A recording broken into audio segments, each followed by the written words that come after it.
गांव के किनारे एक छोटा सा घर था जहां एक मेहनती किसान रामचरण अपनी बेटी सिया के साथ रहता था।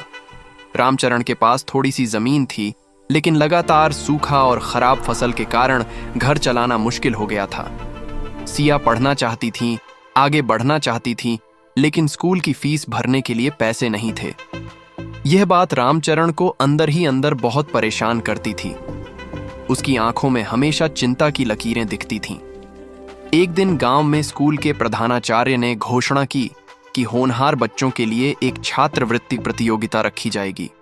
इसमें जीतने वाले विद्यार्थी की पूरे 1 साल की पढ़ाई का खर्च सरकार उठाएगी।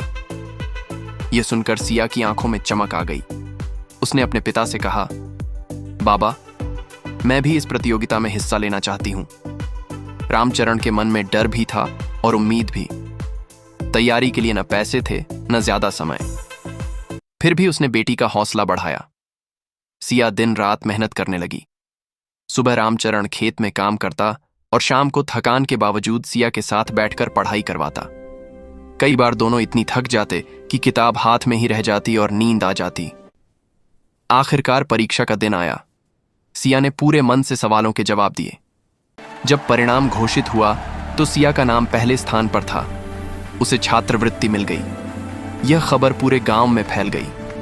लोग उस पिता बेटी की मेहनत और संघर्ष देखकर भावुक हो उठे। गांव के दूसरे बच्चे भी पढ़ाई के लिए प्रेरित हुए। यह कहानी सिर्फ सफलता की नहीं थी, बल्कि एक पिता और बेटी के प्यार, त्याग और विश्वास की कहानी थी।